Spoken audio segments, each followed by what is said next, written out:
Hi friends, ഇന്ന് ഞാൻ prepare ചെയ്യാൻ പോകുന്നത് കുക്കർ ചില്ലി ബിരിയാണിയാണ്. അപ്പോൾ ചാനൽ ഇതുവരെ സബ്സ്ക്രൈബ് ചെയ്യാത്തവരുണ്ടെങ്കിൽ ചാനൽ സബ്സ്ക്രൈബ് ചെയ്യുക, കൂടെയുള്ള ബെല്ലൈക്കൺ കൂടെ പ്രസ് ചെയ്യുക. ഓയിൽ ചൂടായി വരുമ്പോഴത്തേക്കും 1/4 സ്പൂൺ വീതം പെരിഞ്ജീരകം, ജീരകം, മല്ലി, കുരുമുളക്, ഒരു 10 കാഷ്യൂ, പിന്നെ കുറച്ച് പച്ചമസാല, ഇതെല്ലാം കൂടെ ചേർത്തിട്ട് നന്നായിട്ടൊന്ന് സോട്ട് ചെയ്യാം. മസാലയുടെ കളർ ചെറുതായിട്ടൊന്ന് മാറി വരുമ്പോഴത്തേക്കും ഒരു 4 വറ്റൽമുളക് കൂടെ ചേർത്ത് മൂപ്പിക്കാം. ഇനി ഒരു ജാറിലേക്ക് കുറച്ച് മല്ലിയിലയും പുതിനയിലയും കട്ട് ചെയ്ത് ചേർക്കാം. ഒരു 1/2 ലെമൺ. അതിനുശേഷം തണുത്ത മസാല ചേർക്കാം. ഒരു 1/4 സ്പൂൺ മഞ്ഞൾ കൂടെ ചേർത്തതിന് ശേഷം നന്നായിട്ട് അരച്ച് ഫൈൻ പേസ്റ്റ് ആക്കി എടുക്കാം. ഇനി കുക്കറിലേക്ക് 1 സ്പൂൺ നെയ്യും 1 സ്പൂൺ ഓയിലും ആഡ് ചെയ്തതിന് ശേഷം നമ്മൾ അരച്ച പേസ്റ്റ് ഒന്ന് ചേർത്ത് സോട്ട് ചെയ്യാം.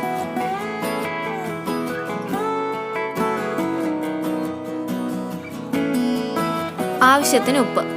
അതിനുശേഷം ഞാനിവിടെ 3 നാഴി കൈമ റൈസ് 20 മിനിറ്റ് സോക്ക് ചെയ്തത് ഇതിലേക്ക് ആഡ് ചെയ്യാണ്. എന്നിട്ട് നമുക്ക് ഈ മസാലയായിട്ട് നന്നായിട്ടൊന്ന് മിക്സ് ചെയ്തെടുക്കാം.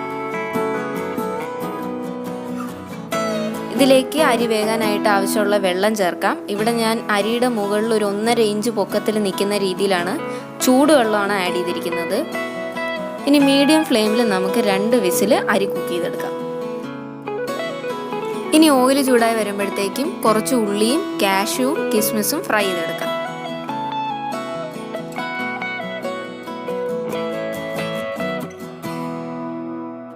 കുക്കറിലെ പ്രഷർ കംപ്ലീറ്റ് ആയിട്ട് പോയതിനു ശേഷം നമുക്ക് റൈസ് ഒരു സെർവിങ് ഡിഷിലോട്ട് മാറ്റാം. കുക്കർ ചില്ലി ബിരിയാണിയുടെ കൂടെ നമുക്ക് നോൺ വെജോ വെജോ ആയിട്ടുള്ള സൈഡ് ഡിഷസ് യൂസ് ചെയ്യാം. സൈഡ് ഡിഷ് ഒന്നും ഇല്ലെങ്കിൽ പോലും സാലഡും പിക്കിളും പപ്പടവും ആയിട്ട് കൂട്ടി കഴിക്കാൻ വളരെ ടേസ്റ്റിയാണ്. ഇപ്പോൾ ഇതിന് സൈഡായിട്ട് ഞാനൊരു ചിക്കൻ്റെ ഡിഷ് കൊടുക്കുന്നുണ്ട്. അത് അടുത്ത വീഡിയോയിൽ ഞാൻ റെസിപ്പി ആയിട്ട് കാണിക്കുന്നതായിരിക്കും. വളരെ ടേസ്റ്റി ആയിട്ടുള്ളൊരു ബിരിയാണിയാണ്. എല്ലാവരും വീട്ടിൽ ട്രൈ ചെയ്ത് നോക്കുക. വീഡിയോ ഇഷ്ടപ്പെടുകയാണെങ്കിൽ ലൈക്ക് ചെയ്യുക, ഷെയർ ചെയ്യുക, സബ്സ്ക്രൈബ് ചെയ്യാൻ ആരും മറക്കരുത്. പുതിയ വീഡിയോസിൻ്റെ നോട്ടിഫിക്കേഷൻസ് കിട്ടാൻ വേണ്ടി ബെല്ലൈക്കൺ കൂടെ പ്രസ് ചെയ്യുക. അടുത്ത വ്ലോഗിൽ കാണും വരെ ബൈ.